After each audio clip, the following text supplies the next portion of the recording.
Mana suratnya? Kalau enggak pasang lagi. Ya saya nggak bisa masang kalau kayak gini, Mbak. Kayak gini. Sebuah video memperlihatkan petugas PLN dipukul oleh warga viral di media sosial, Jumat, tanggal 4 Februari tahun 2022. Diduga, petugas PLN yang berada di wilayah kerja Yogyakarta tersebut sedang mencopot meteran listrik warga yang telat membayar listrik. Melansir Kompas.com, informasi tersebut diunggah oleh sejumlah akun Instagram termasuk @memomedsos. Warga ngamuk ke petugas PLN, diduga meteran dilepas gegara tak kunjung bayar listrik. Lokasi belum diketahui, tulis pengunggah dalam postingan.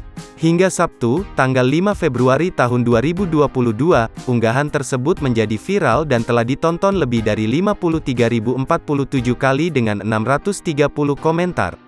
Menurut manajer PLN Unit Pelaksana Pelayanan Pelanggan, UP3, Yogyakarta Ahmad Mustakir, peristiwa video viral tersebut terjadi di Yogyakarta.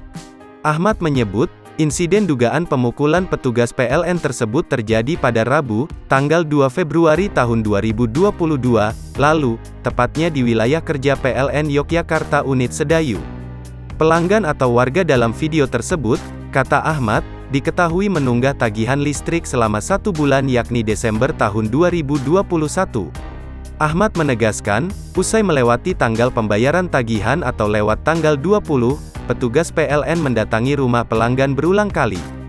Karena sudah terus didatangi dan ditagih tapi belum ada pembayaran bahkan ia tidak ada niatan berkomitmen untuk bayar, akhirnya sama petugas itu diputus listriknya pada Rabu, tanggal 2 Februari tahun 2022, siang, ujar Ahmad saat dihubungi Kompas.com, Jumat, tanggal 4 Februari tahun 2022.